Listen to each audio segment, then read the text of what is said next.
Welcome back to the Innovative Experience Podcast, and we are back for another episode. Listen, before we even get going, this is what I need y'all to do right now, man. I need you to subscribe, send this to your cousin, your auntie, your mama. It does not matter because we got some heat right now for you. But for my people that tuned in for the first time, you already know how we do, Innovative Family. It's another day, another grind. What will you do with your time? Because it either make you or you make it. Ah, man, let me tell y'all something, man. Listen, we got some heat for you today. Let me just give the man his receipts before I bring him on. Okay. This man is a native of Douglas, Georgia. Okay. We could arguably say he is one of the greatest athletes that ever came through Coffee County. Man, I'm telling you, this guy has a story. He has impact. He's a community influencer. He's doing big things with public figure right now, changing the community of where he at. I would like to introduce for all of my people that are tuning in, the Brandon Rowe. What's going on, baby? You all right? Doing, man? I'm good, bro. Good, man. Good. I'm glad to be here, man. I'm excited, man. It's Yes, sir. Yes, first sir. one, baby. Many more, man. I love it. How you been doing, man? I actually been good, man. I can't complain, man. Can't complain. Stay blessed, man. I'm blessed. I'm glad to be here, man. Most definitely. Hey, man, we ain't gonna hold up. We jumping right into it. So, man, I just really want to talk about your upbringing. Yes, sir. Native of Douglas, Georgia. Mm-hmm. Just a little bit. How was it for you growing up from where you came from? And I mean, we think about what you're doing right now and how your mind is elevated. But where did it all start, bro? Like, what was the beginning of the genesis of Brandon Rowe? Ooh, man, my beginning, honestly, finding out I can dribble that basketball. Like, and that's what I started. Like, today, I wouldn't think I would be a personal trainer. Wow. You know what I'm saying? Only because I was so engaged in dribbling that basketball and finding new ways, learn how to play, learning from other guys. I wanted to be that guy. I wanted to go to, of course, we all had dreams of going to the NBA and all that. Right. But when it got to a certain age, and I'm like, man, I can catch this football too. You feel what I'm saying? Right. And that's where it became football and basketball, and that's what kind of drove me. Like, it gave me the encouragement that I needed. Like, it got me out of certain situations. Like, I wasn't that bad kid anymore. Yeah. Like, before I got with your pops from West Side, like, I was doing it. Man, listen, it'd take my mama to tell you that story, but that's for another time. But yeah, man, like, sports really was my way out. Wow. And I'm proud of it, honestly, because it brought me to the guy I am today, and it teaches you more than just the sport. It teaches you life, it teaches you characteristics. Yes, it brings your character out of you. Like, you have to be coachable. Yes, sir. And that's in life. You have to learn to listen. You have to learn to pay attention to what's going on. Right? And for me, I like to be the leader. I like to, you feel Yes, what I'm sir. saying? I like to be that leader. You feel what I'm saying? I want to call the plays. Yeah. You feel what I'm saying? I want to put people in the right position. As you can tell, that's what I did on the court. Yes, sir. You feel what I'm saying? At football, when I'm playing safety, that's what I'm doing. You feel what I'm saying? Like, I like to direct the traffic. Most definitely. You feel what I'm saying? It ain't always a good thing, but it just make me feel like, okay, I can control this. Right. I can handle what's going on. Even if my peers around me, I can encourage them. You feel what I'm saying? So even if they could believe in me, I can put you in the right position. Most if that makes sense. Yes, sir. And that's how it started, man. Just dribbling that ball, finding a way, seeing my friends doing it. You feel what I'm saying? Now, did you grow up with your father figure in the home, or was it that you come up? How was that? I grew up with my two sisters, Tiffany Rowe and Jada Brown, my mom. Right. My mom did the heavy load. You feel what I'm saying? My mom did the heavy load, and she's still doing it. Right? My sisters do too. And I salute all of them, like my whole family. Like, but I love my dad, like, a lot. But mom did the heavy load. She did the heavy work. Like I say, man, I mean, just to kind of piggyback off what you just said, bro. Like, I don't think people realize the gift that you had, man. I was just telling him this a little bit off the pod. Like, I remember when this man, bro, was like 7 to 8 years old, and my pops was out there, like, man, I got to get Brandon Rowe. Like, like, you would just change the game, man. This man, y'all, was doing left hand layups. I'm talking about at 7 to 8 years old. I'm talking about the way he was finishing and one, like, it was just magical, bro. Like, you always, like, just had a gift that was just different, that stood out around other people or whoever you was with. Like, what age did you really know, like, that you started really seeing that separation? Like, you know what? I'm built a little different. Probably, you might get a little upset about this because Okay. remember that one year I didn't play with Westside? Yeah, I remember that. I played with Eastside. Yeah. That year kind of separated me from the pack because I even played with OJ Simpson, Randy, all them guys on Eastside, and I was just, not to toot my own horn, I was just so much more advanced than they was. Right. I was doing things that you weren't seeing kids doing at that age. No. You know what I'm saying? But I learned that, man, from playing at the park. Believe it or not. Almost a lost art, right? Man, listen, man. At the park. And then it was some days they let me play, some days they didn't let me play. But most of the time they didn't let me play. Right. But that's when they say you have to be coachable and doing things. You have to watch these guys. I remember was a guy named Angelo, man. I forgot his last name. Mm-hmm. And I really want to get in contact with him, man. He was probably the only kid that they would let play. He was older than me, but he was like 15, 16 at the time. But he was nice. But he came up the same way. He always wanted to play, but nobody would never let him play. But when he got to that age, man, and that's how it was from my upbringing. You feel what I'm saying? I learned at the park, Westside Park. Never forget it. Man, I'm gonna tell you something now. You might not remember this story. I don't even think you remember this story, bro. I remember one time. I don't know if I'm gonna shout my boy Michael Barfield a lot. Oh, Michael Barfield on the shout west side. Shout out to Mike. Shout out to Mike Barfield. Yeah, I was on the west side, man, and Mike said, "Hey, man, let's go to the park, meal quarters." Meal quarters. Right. The meal I quarters. was like, "Oh yeah." So we went out there, shooting around, seeing all these old heads and stuff like that playing. Man, I see Brandon Rowe come out there. They said, "Uh-oh, here come the man." I'm gonna tell y'all right now. Hey, y'all better be on your P's and Q's. And I just want to talk a little bit of just at that time of dissecting your work ethic. Like, even it was just a pickup basketball game, man. But you wasn't playing it like it was a pickup basketball. I'm seeing this man cross over grown man, go all behind the back, finishing left hand. You know, Milkwood's had a real high rims at that time. Like you was doing. I think they still that. Yeah, they still do. Man, I just remember your work ethic, bro. And I know. I'm just kind of going to your high school journey a little bit. In middle school, you played sixth grade. You played the seventh grade team. Transition, all that. Shout out to Coach Daniels, 8th grade. Yep. Then when you got to high school, this is the question I want to ask you. I've always wanted to ask you this question. What do you feel like when you think about your high school journey, transition to college? We're finna get ready to go to college in just a minute. Do you feel like if you could take anything back, would you have still pursued football, or would basketball would have been the go-to for you? Or do you feel like, you know what, man, no regrets.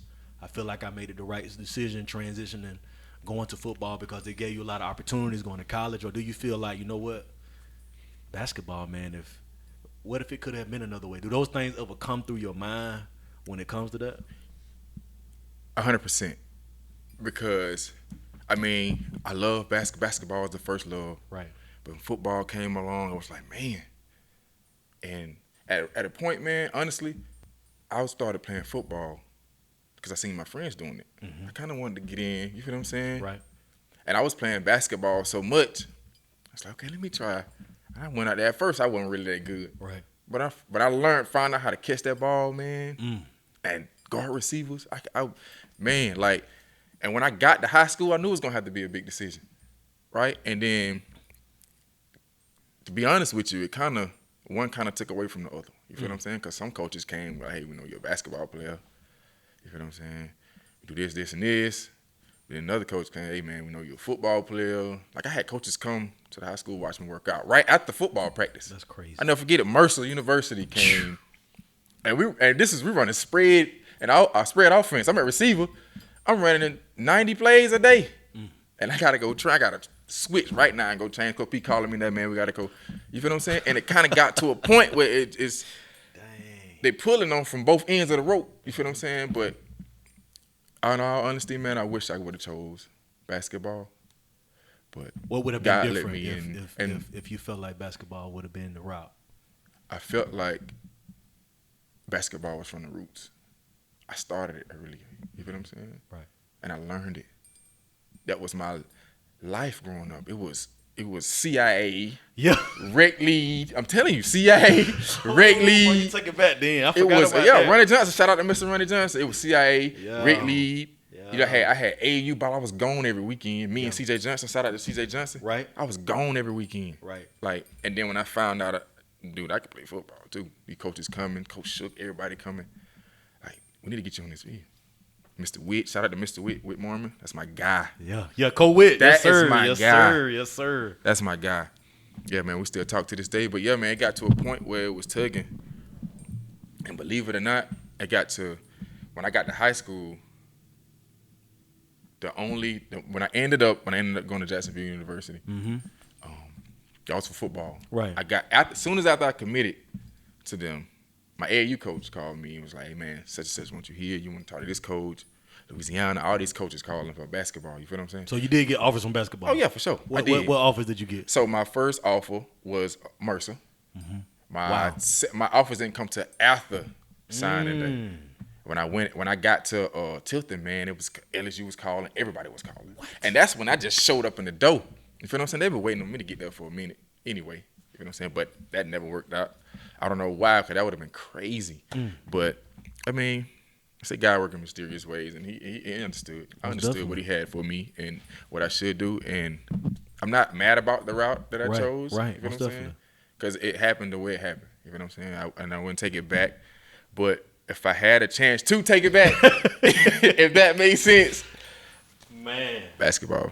Got you. Yeah. Got you. So talk about the college journey, man, a little bit. Jacksonville State, you get there, going to Jacksonville. Just kind of share a little bit about your experience and really the separating factor. I know there's a kid out here that's listening to this that may be in high school to what is different about the college football game. Like, I mean, share with us a little about that journey, Jacksonville State. It's my camera right here, right? Yes, sir. Kids, when you guys get to college, I want you to learn this in middle school. Teach yourself this in middle school, but have it learned by high school. When you get in college, everybody's good. You won't be the star of the team no more. You start from square one, right? So your work ethic has to start before you get to college. You can't get there and expect to be that guy. You can work your way up to it. That's 100% true. But once you get to college, you the fifth person on the depth chart. If you on the depth chart. Right? Because I went through the same thing. Right. But you know what's crazy? When I got to JU, man, I played every game. I didn't start. Right. I didn't start until like the end of the season. Right. Man, I led the conference in interceptions as a freshman. I never forget this day. Coach Grande told me, because I did play wrong, but I got an interception on the play. And won the game too, I promise, never forget it. Gotcha. My first 3 college games, I had 3 interceptions. And I still wasn't playing. What? I still wasn't playing that much. Yeah, I was leading the conference. And filmed that Sunday after the game. It's like, Ro, I know you leading the conference, you get a pick on this play, but you did the play wrong. And you know what I'm saying? and it makes sense to me now. Right. When you get to certain levels, man, you got to be coachable. The coach got to trust you. You got to be trustworthy. If I don't care how many plays you making. If I can't trust you to be out there, yes, sir, and do it the right way, you don't play, man. Listen, repeat what I said, man. 100 times in your head. When you get to college, everybody good. Talk to them. Everybody's good, man. Learn the game. Learn the playbook. Learn it. That's gonna set you apart from everybody else. Like I'm telling you, remember that, guys. So I know you at JU. How long did you stay at JU? I stayed at JU for 2 years. Right, I was there 14. I graduated high school 14. But I went to summer camp. And, man, it's probably one of the hardest camps I went to. But a lot of people don't know this. You probably remember this. Before I got to JU, I played for the USA team. When I was in high school. I did see that. Yeah. I made the USA team. We trained in D.C. It was my first time going to D.C. Probably one of the hardest trainings I ever did. It was only a week, right? We went out there, actually got a gold medal and a ring. We played in Kuwait 4 games, man. We played out there in Kuwait, and we went during Ramadan. So we can't eat or drink. I mean, they made a little exception for us. You feel what I'm saying? They tried to Americanize the food, but it ain't really like that. But I think by the 3rd or 4th game, we beating everybody. So then let's go to it's an Army base out there. Wow. And it was a different experience. I loved it. You feel what I'm saying? We stayed out there for about a month, almost maybe a little over a month. Won the gold medal. Crazy stats. My first game, I had an interception. But yeah, so as soon as I left, we got back from the USA team. I went off to college. That's when my college career started. Right. I stayed at JU, Jacksonville University, for 2 years, and I left there. Coaches left, so we all went to Valdosta State. I played at Valdosta State for 2 years. I actually, my stats was crazy. But Valdosta State, my first year at Valdosta State, I had 5 interceptions. Dang. My second year, I had 5 interceptions. I think I ended up with like 18 interceptions through my career. And but coming again, coaches trusted me to be in that position. Right. You know what I'm saying? Be coachable, learning new things, understanding that I have to outwork everybody. Yes, sir. Have to know more. Just put myself in positions to make plays. Yeah, so when you think about now, I think it's been a while since I saw that. You did get to the point where you did pro day for the NFL, right? Yes, I did. Okay. I did. What teams was that? Oh man, I did Houston, the Bears, and I want to say the Cowboys. And then again, the Bears flew me out to Houston for a private workout as well. Wow. Yep. Me and this other guy's big old offensive lineman. He was probably about 7 foot, 6'9", somewhere in that area. Huge dude. I remember like yesterday. And I get why they chose him. I mean, hey, he's more valuable than me, right? You feel what I'm saying? But it was a good time. I mean, I had that was a good experience for me too, one-on-one with the coach. And I also after that, I ended up signing Jacksonville Sharks. Got you. I played there. I had a crazy season there. That was fun. I played there and I went. That's in the NAL, so I went to the IFL after that. I actually went to Arizona. Arizona. And a lot of people don't know this, but kids, I went to Arizona. I was clearly the best out there, but I got cut. Let's talk about that feeling right there. The feeling of me getting cut was kind of traumatizing, but it wasn't the part of me getting cut that traumatized me. It was why I got cut. Man, that was the hardest playbook I ever had to learn. It was the hardest playbook I ever had to learn. And once I got to that point where I was getting it, it was too late in the camp. I made it to the end of camp. Like, Roy, listen, I can't trust you. Like, you balling. And we tried to do everything, but there's people out there that's just as good as me. You feel what I'm saying? They're just as good as me, and they know the playbook better than me. I can't use you. That's a lesson right there. Yeah, I can't use it. So I had to go back home. This was me and my mom. Wow. Mom was living in Georgia. I ain't tell them that. Wow. But mom was living in Georgia. I had to go back home. I was trying to get my foot in the door, and I posted my highlight in the thing, and a guy named Coach P. He actually from, I want to say Baxley, if I'm not mistaken, but he was coaching out there in Nebraska. Nebraska Danger. I'll never forget. I played out there 1 year before they canceled the team. So I go to Nebraska, right? The first game, I practiced 2 days. First game, I'm in the lineup. So I got to learn this on the fly, right? And you know what's crazy? My first year in the IFL, I led the league in interceptions. Man, once again. Once again. I played half of the season. I ain't have but 6 interceptions, but I ain't played but 5 games. You know what I'm saying? And I got there, right? So once that team folded, right? I went out to South Dakota. That's why I just came back from. I went out there. I played. COVID hit. 2020. Yeah. 2020. COVID hits. Sent us back home. Then they bring us back out there, and I play. I get out there, man, ready to train. I leave. Second game of the season. I ain't really play the first game because I didn't know I came second game of the season. 2 interceptions. My second interception. I tear my ACL and my meniscus. This happened 2 years ago. No.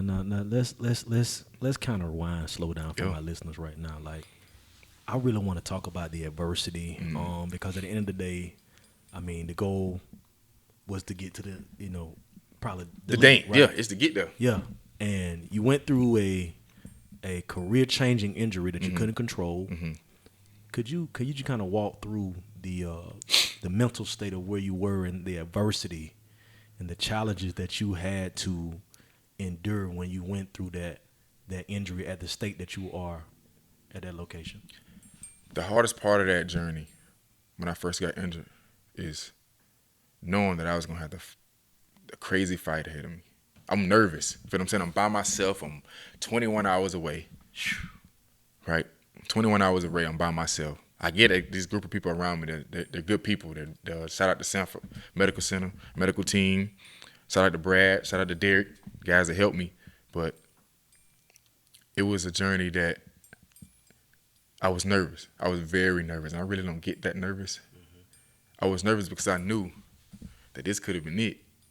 And it could be, and it was. But me fighting back from that, I gained so much confidence. You feel what I'm saying? I gained so much. I got closer to God. I did everything that I tried to do, that I had to do, to get to that point. And I got to a point where I went back and played. I played against Green Bay. I went back and played Green Bay Blizzard. And at that point, I knew, I was like, man, I ain't the same. Wow. I ain't the same player. I was so scared of re-injuring myself that I couldn't get. It was more mental than anything. You know what I'm saying? Like, the pain didn't bother me. It got to a point, and I had to have 2 surgeries, so they went in there to clean it out. They wanted me to be ready by camp that next season. So they went in again and cleaned it out. Jesus. To make sure I couldn't bend my leg and nothing like that. I was on crutches for 6 months. I had to stay on my leg for 6 months. Wow. But like I said, salute to my therapist, because he actually won Therapist of the Year that year, which is nice. And then again, the rehab was crazy. Wow. For me, because I'm thinking it's more of, you hear my leg popping Yeah, now. yeah, like, yeah. You hear more. It's more of movements, and like, it scared me. I'm like, man, like, when I get back on this field, I can't think about this, but that's all I'm thinking about. Wow. You feel what I'm saying? That's all I'm thinking about. But don't get me wrong, guys, you can come back from an injury. You can, for sure. But like, that injury, it opened my eyes. You feel what I'm saying? Man, there's a question that I always tell a lot of young people, and the question is, I'm looking at my camera when I say this: what's worse, the pain of change or the pain of regret? Ooh, man. Now, Brandon, man, you kind of have highlighted your journey and things that, while I'm just still processing all of these things, all of the things that you've been through, man. Did you ever think, bro, that you would come back to Douglas, Georgia, and begin and doing what you're doing right now? But if you think about everything that you've been through back at Douglas, Georgia, and this hit a little different. So I'm gonna give it to you straight, right? No, I did not. I'm thinking I'm that close. You feel what I'm saying? I'm that close to getting to where I want to be, where I want my family to be. I want to be able to put my family in position. You feel what I'm saying? Financially, mentally.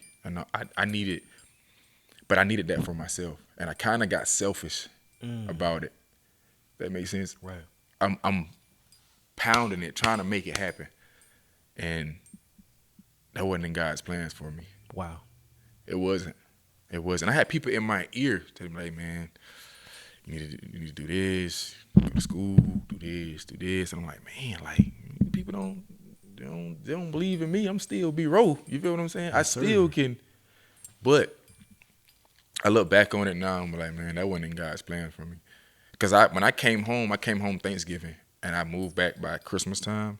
I came home Thanksgiving, and what really opened my eyes is, man, to seeing these kids, the youth. You feel what I'm saying? I had contracts on the table to go play ball. Wow. You feel what I'm saying? And I didn't sign down one of them. Wow. You feel what I'm saying? And I feel like the youth needed me more than I needed that age. Calling. Yeah. The calling. And it made sense. Like, and everybody don't make it. Yes, I sir. get that. Yes, sir. Yeah, kids, everybody don't make it. Right? You still have to work hard for if you do make it or you don't. Everybody don't make it. But you have to understand when that time's up. Like, and I kind of blocked that out from a lot of people. Like, you don't want to listen to people. Like, you in that stage, man, you feel like, man, I'm out here, I'm grinding every day. You feel what I'm saying? I'm putting the work in. And this with anything. This ain't got to be with sports. This can be with anything. This can be the business you start up. This can be farm, whatever you want it to be. But like, God gonna put you where you need to be. No matter how hard you try, like, He gonna put you where you need to be. And He showed me that a few times. Wow. And the first time He showed me, He was, man, I drove 22 hours to South Dakota. It's freezing. And I'm in a Camaro, man. What am I doing? I wanted it so bad. And I get out there in the second game of the season. I'm going crazy. It's probably one of the best games I ever had. Against the team that cut me, Arizona. Wow. Against the team that cut me, I got the film. Against the team that cut me, man. Arizona. I was hurting all. After that game, I'm hurt. We talk it up. He walked up, good game, bro. A month later, guess who called my phone? The coach from Arizona. You know what I'm saying? Bro, how you doing, man? Man. It hits different when you try so hard for something and it don't work out how you want it to. But when you get to a point where you understand, well, maybe that wasn't for me. Maybe God didn't have that in His. That's it. For me. Yes, you feel what I'm sir. saying? Maybe then God didn't have that in His plans for me. And so I did regret it at one point in time. And I'm like, man, like, it hurt so bad that I ain't talk about it. I didn't want to talk about it. I'm like, man, I shouldn't be here. Like, I had too much. I had too much in the tank. I had too much in my bag. You feel what I'm saying? I had too much. I had a skill set that a lot of people that didn't have, especially from my city. Yes, sir. From Douglas, Georgia. Douglas, Georgia, baby. Man, I had a skill Coffee County. set that a lot of people didn't have. Yes, sir. You feel what I'm saying? That's not to toot my own horn. You feel what I'm saying? It's just real, man. But now I see, like, my skill set is for me to teach it to these young kids. You feel what I'm saying? Build confidence in them. Help them understand. You feel what I'm saying? On and off the field, on and off the court. Like, it's more to life. You feel what I'm saying? Sports is good. Play sports, but also get your grades. You feel what I'm saying? That part. Go to class. Behave. Yes, sir. Keep your record clean. Character. Yes, it builds, and that's what that's what I got out of playing sports. Character. It's gonna teach you things that a lot of people can't. It's gonna put you in situations that a lot of people ain't. You have to fight out of them situations. Even though some people may have the glory road and made it to the NFL. That part. Or made it to the NBA. Or made it to playing tennis. That path is not your own path. That's it. That's a whole different path. You feel what I'm saying? And I think, man, at one point I was thinking, man, like, God probably helped me out of that because it probably would have, you feel what I'm saying? It probably would have destroyed me in the end. Jesus Christ. That makes sense? Like, God say, listen, man, you got to chill. Yeah. He'll keep you away from the dangers that you don't see. Yes, that I don't see. The fear of the unknown. Right. People can't tell me this stuff I have to learn. Come on. You feel what I'm saying? You're talking dog. And it makes sense to me now that I'm older. Now that I'm older, because I wanted it. Back in those days, I wanted it so bad. Like, and I got to a point where, man, is it really for me? And I never wanted to get to that point because I'm grinding every day for this. Like, and coming back home, seeing those kids, man, I see kids from my city. I see some doing the right thing. I see some need a little alignment. You feel what I'm saying? Put them back on track. You know what I'm saying? And that's why I think I come in at. You feel what I'm saying? I think that's my role. That's it. That's the role God wants for me. That's the calling, bro. That's the calling, man. I need to train these kids. I need to build this connection with these kids. Wow. You feel what I'm saying? Even with my personal training. I got kids in there too. You feel what I'm saying? If fitness and working out is the way to, like, build this connection with this kid, saving their lives. That's it. I do it every day anyway. Jesus Christ. You feel what I'm saying? I'm playing, man, listen, I play basketball as much as I can. Sundays at Central Square, I'm trying to be in. I take D-Beer all the time. Like, man, gym open. I still be hitting up my old teammates. Hey, man, y'all want to hoop? Y'all, you feel what I'm saying? And Right. like, if that's the way, and I feel like it's the way, because how it's moving, how it's progressing, how people are reaching out to me, how some of the kids that might not be on the right path right now Jeez. see their friends training with me, and they hit me up, man, can I train with you? Kids walking up to me, I don't even know. Exposure leads to expansion. That's crazy, right? Man, kids are walking up to me that I don't even know, and I'm come on. I'm gonna just say this, man. One thing about a gift, your gift is something that comes so easy to you, but amazing to others. Yeah. And you acted on that call. Mm-hmm. There's a lot of people that don't even answer that call, man. Yeah. So Scariest call I ever picked up. How did you? Let's talk about this a little bit. How did you come up with the name public figure, and when did you know, like, you know what, it's time to act on this idea that's in my head? Like, how did you come up with the name, and we kind of see how it evolved? That's how I know it's definitely ordained for you to do this, because the way it happened was just authentic. But how did you come up with the brand, man? So I'm in South Dakota, I'm injured, you feel what I'm saying? But I'm training still. I'm back training, I'm moving around. And at first it started off just as a clothing brand, right? And I'm training myself, and the original name was Figure 8. Figure 8. Because it's supposed to be like the training style. Everybody wants the Coke bottle, you feel what I'm saying, for the women. And I changed it because that didn't fit me. I think of myself as a public figure, a guy that the kids can come talk to, a guy that you can call at any time, a guy that's gonna try to set the standard everywhere he goes, that's gonna stay out of trouble. Try to, you feel what I'm saying? That's gonna try to do the right thing every time, right? And I felt like that's what my city needed. So if I can get my public figure, if I can get that name out there, most people say, like now when people say public figure, people know what I'm talking about. I think I fit that description. I mean, maybe it might sound like I'm tooting my own horn, but I think I fit that description. Absolutely, brother. Like, I'm good to the public. Like the public, I am in the public eye. The public know who I am, right? And I think it fits me well, especially with the kids. So what's the ultimate vision of where you really want to see public figure going with everything you have? My vision is to expand, right? So I'm training a lot now. I'm gonna have my clothing brand coming along, and I have a team that I'm getting together. Shout out to my team. Good. Chaz King. Good stuff. Marquavia McCray. Okay. Diamond Lockhart. Oh yeah. Shout out to y'all. What up, Cuzzo? What's up? Appreciate y'all.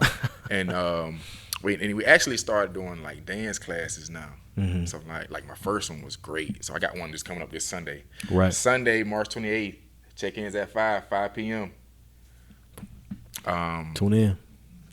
Yeah, definitely tune in. 5:30 we start. But yeah, man, I definitely want to expand. Like I have clients that I train with sports. Like I got one at Tifton. And that's what the thing is, kind of stretching me kind of thin. Right. You feel what I'm saying? I'm actually trying to find a person that has the same vision as me. You feel what I'm saying? That's important. But it got to be the right person. Have to be. But like, how do I know if you the right person? Like, especially when building a business, like it ain't easy, man. Oh no. It ain't easy. It ain't easy, man. And you gotta have that level of competitiveness. Yes, sir. You gotta have that level of respect for everybody. You gotta have that level of, dude, you gotta have that dog, because you gotta figure it out. But I want to expand and have it to where it's more than just diggers. I want to have people like I got an uncle, Hilton Alexander, Route King. Man, he trained all the NFL guys, all the top dog in Atlanta. Shout out to Route King. Wow. Top dog. And that's how I want to be. I want to get to a point where I'm bringing everything to the city. You feel what I'm saying? I want to be able to host, get to a point where I can do celeb games. Yes, sir. You know what I'm saying? Yes, sir. Right? I want to get to a point where I can open my own gym. So I won't have to go to people. You feel what I'm saying? Brother. And I want to get to a point where I can have, like you said earlier, like with the after school programs with the kids. Oh yeah. I want to get to that point. Oh yeah. Right? So the kids just won't have to just go home and you feel them to be in the streets, so they can come play ball, they can come have fun, they can do what they want to do, they can do their homework, basketball, football, workout, whatever the case may be. You feel what I'm saying? I want the kids in my city to have something to do without them having to like pay a lot of certain. You feel what I'm saying? And I don't know, I want to expand it, man. I love it, bro. I definitely do. I feel like it's gonna happen, man. You first of all, man, let me just, man, you special, bro. I appreciate that, man. You built different. You are a man of character. I wish nothing but kudos to everything that you're doing. In a way that I can help, in a way that I can continue to support, man. We all for it because you're doing something that is needed in this time. I want to hit on two more different things right here. Have a little fun right here, man. Like I told y'all earlier, this man could arguably say he's one of the greatest athletes that ever came through Coffee County. I hope the comments going crazy if we are right now. But Brandon Rowe, let's talk basketball right now. Okay. If you could think about the last 10 to 15 years, or however you want to do it, if you had to choose a starting five of the greatest basketball players that ever came through Douglas, Georgia, point guard, shooting guard, small forward, power forward, center, who's your lineup? Who are you going with? Ooh, man. Okay. So, my first person got to be Kevin Jr. I'm taking Kevin Jr. He had a point? Right now, today, I take Kevin Jr. Got you. Yeah. Okay. Second, I got to go Trav. Yes, sir. Travis Simpson. I got to go Travis Simpson. Because I grew up in his era. You feel what I'm saying? I seen him. I watched him play. He was there when I was in 8th grade. Oh, yeah. Oh, yeah. That's my class, 2010. Yes, sir. Woo! Ooh, I got 3 more? Yeah, 3 more, man. What we got? Come on. We got Kev Jr., Trav. Ooh, I'm not even going to lie. People going to hate me for this. But my era ain't got nothing on this era back in the day. I'm going to take myself, of course. So, number 3 on that list is myself. Yes, sir. Yes, sir. Okay, the Brandon Rowe. Yeah, the B-Row. Yes, sir. B-Row.20. Okay. Oh, it getting tough now. I'm going to go with D-Berry. Woo-wee. I got to hear why. Antonio D-Berry. Yes, now, I didn't get to see sir. him play. Yes, sir. But D-Berry can do it all. Defense. He can shoot. Whew. I got one more. One more. What we got? One more. Can I do an honorable mention? Hey, man. People probably listen, man. Hey, I played with this guy. Whatever you want to do is your list, bro. I got to do an honorable mention right now. I played with this guy, and people might not know this that much because I think he was kind of a late bloomer. No disrespect to him, but Tavion Pope was different. He was different. Like, he could shoot the ball. He could play defense. He could finish. He didn't really never say much. Right. But I want to put him – I just want to acknowledge him. Like, he was nice. He was nice. But for my 5th person on that list, oh, man. God almighty.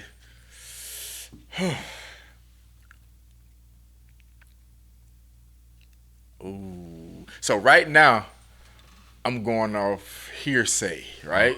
These guys before my time, my era wasn't really the era. No disrespect to my teammate, but my era wasn't really the era. Like, I get it, and I hope they understand that too. Like, Come on, bro. One more. One more. Who we got, man? Is this guy playing? Can I do a big man? Yeah, you can do a bit, man. That's fine. Man.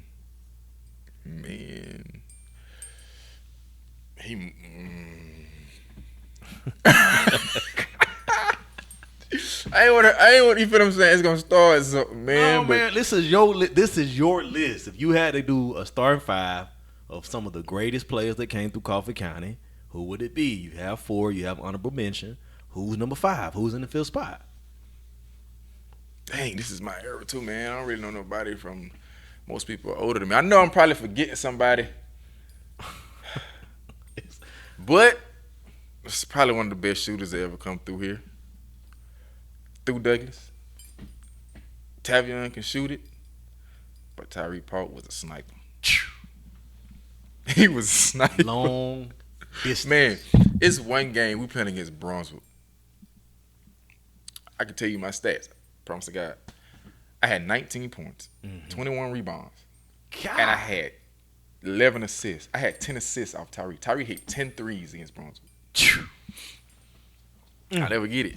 I never get it, man. So is he arguably the greatest shooter one, that yes, comes he got to be. Woo. He got to be. He got to be. He's up there. Okay. Especially for what I played with. Okay. He's up there. I got you. But I got you. That's a good list.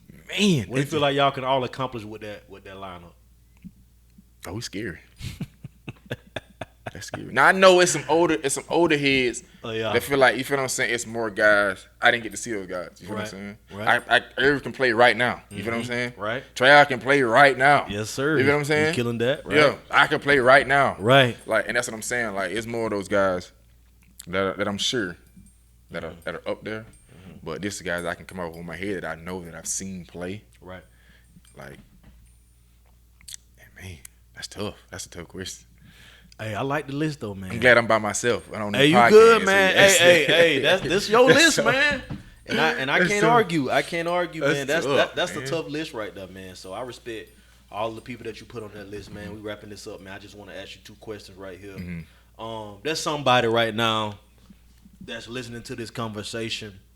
There's a kid that has this dream and who wants to be able to make it to that next level. Through the things that you've been through the things that you've shared today on this platform, if you could give that kid, person, whoever, a word of advice from Brandon Rowe, they're lost right now, they're frustrated, looking to take control of their life, they need that direction, that next steps. What is the 1 or 2 things of advice that you can give a kid to from your story? I'm gonna give you 2. My first one is, to that kid, you gotta pray. Pray. It works. Wow. I'm telling you. That's the first thing. You gotta get God involved. That's it. You gotta put him first. Yes, sir. Right? And your work ethic, you have to outwork everybody.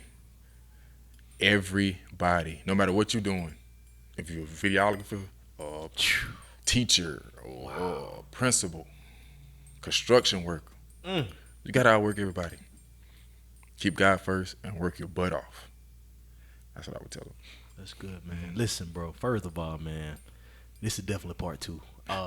There's so many other things that we ain't even hit, man. But bro, Yes, sir. You have just literally exploded on this today, and I appreciate you, man. I appreciate you, man. Thanks for having me, man. Yes, sir. Yes, sir. And this is gonna be a great episode, man. So tell everybody, all the listeners right now, how can we keep up with your socials and everything you got going on? Okay, I appreciate that. And Facebook is Brandon Rowe. You see my public figure sign up there. And my Instagram is brow.20. My Snapchat is brow.20. Give me an ad, give me a follow. Reach out to me for training if you need advice on anything, if you need help with anything, and you just want conversation, and just reach out to me, and I will gladly get back to you when I can. Thank you. Hey, we appreciate it, man. And it's another episode of the Innovative Experience Podcast. Listen, man, I really hope y'all enjoyed this. I truly enjoyed it, bro. I appreciate you again, bro. Yes, sir. For making this happen. And like we in every episode, I'll see you at the top because the bottom is too crowded. Yep.